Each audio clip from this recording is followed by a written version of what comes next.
किसी ने मेरे YouTube चैनल पे एक सवाल पूछा है, बड़ा इंटरेस्टिंग है, तो मेरे को लगा कि मैं इसका जवाब ज़रूर दूं। उन्होंने ये पीछे पूछा है कि डेंटिस्ट फ्रॉड क्यों होते हैं।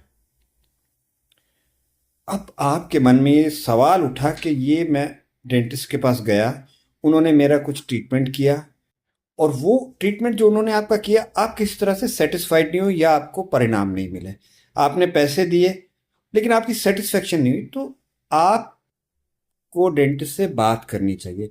मैंने अक्सर देखा है कि नॉन कम्युनिकेशन और miscommunication leads to misunderstanding. अगर आपके दंत चिकित्सक और आपके बीच में कोई कम्युनिकेशन नहीं है, आप नहीं समझ पाए कि आपकी क्या प्रॉब्लम है, उन्होंने क्या ट्रीटमेंट दिया है। कभी कभी क्या होता है कि डेंटिस्ट अपनी तरफ से समझाया आपको कि ये दिक्कत आ रही है और ये इसका ट्रीटमेंट है, लेकिन आपको समझ नहीं आया। और अगर आप समझ नहीं आया, आप उनसे एक बार पूछो, दो बार पूछो, तीन बार पूछो, और अगर आपको समझ में नहीं आया ट्रीटमेंट, तो मैं आपको ये सजेस्ट करूंगा फिर आप उनसे ट्रीटमेंट मत कराओ।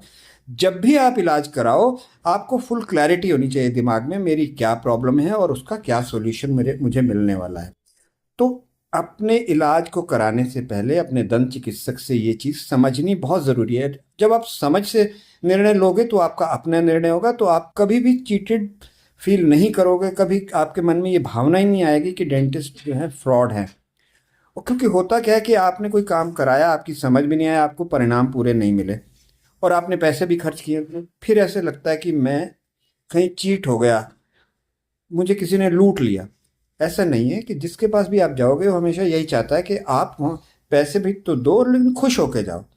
तो कृपया आप उनसे समझिए, ये आपका अधिकार है, क्या इलाज हुआ, क्यों हुआ, कितने स्टेप्स में हुआ, हर चीज़ की पहले अच्छे से जान के समझ के।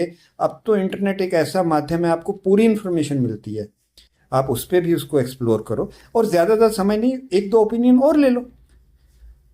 तब आप, जब आपको अच्छे से समझ आए तब इलाज कराए, तब आपके मन में ये भाव नहीं होगा कि डेंटिस्ट फ्रॉड होते हैं, क्योंकि आपने अपनी समझ से काम कराया। ये प्रश्न तभी उठता है डेंटिस्ट फ्रॉड है, ये मन में तभी आता है जब आपने ट्रीटमेंट को समझा नहीं। और अक्सर मैंने देखा है, आप पेशेंट को कभी कभी कुछ समझा रहे होते हो, उस टाइम तो सुन रहे होते हैं। कुछ अलग अलग कैटेगरी के पेशेंट आते हैं, आप कुछ समझा रहे हो तो पेशेंट के दिमाग में आता है ये तो ऐसे ही बोल रहा है यार, क्योंकि इनको पैसे लेने हैं। आप यहाँ से ऑपरेट कर रहे हो तो आप फिर समझोगे नहीं, आपके कान बंद हो जाते हैं। और कान और आंख नाक कान बंद कहाँ हो जाते हैं, जैसे ही डेंटिस्ट ने पैसे बताए तब भी, क्योंकि हम कुछ एक डिजिट सोच के आए थे, क्योंकि हमारा तो कोई अनुभव नहीं है, और वहाँ डेंटिस्ट ने कुछ और बता दिया। तो यहाँ पे जब डिस्क्रिपेंसी होती है, बहुत फ़र्क आ जाता है। मन में हम सोच के आए कि मैं डेंटिस्ट के पास जाऊंगा, दवाई लिख के दे देगा, 400-500 रुपये फीस ले लेंगे और मेरे को दवाई मिल जाएगी। लेकिन आप जैसे डेंटिस्ट के पास पहुंचे, वहाँ पे उन्होंने आपको एक प्रोसीजर बताया, क्योंकि जो आपकी दिक्कत है दवाई से ठीक नहीं होने वाली। मान लो आपके दांत में कीड़ा लग गया है, तो खाना फंस रहा है तो फिलिंग से ठीक होगा, या दर्द हो रहा है तो उसकी हमें रूट कैनाल करनी पड़ सकती है।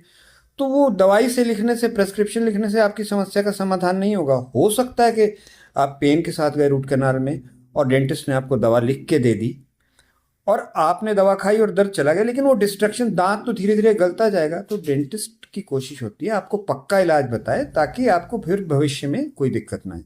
तो कृपया उस इलाज के बारे में पूरी तरह से समझिए, जानिए, पूरी रिसर्च कीजिए, फिर इलाज कराइए जब आपको पूरा मन में सारी क्लैरिटी हो जाए। एक नहीं, दो नहीं, तीन नहीं, चार ओपिनियन लीजिए उस अपने इलाज को समझने के लिए, ताकि आपको ठगा हुआ सा महसूस ना हो। Thank you. हो सकता है कि मैं शायद आपकी समस्या का, आपके सवाल का जवाब दे पाया हूँ। Thank you.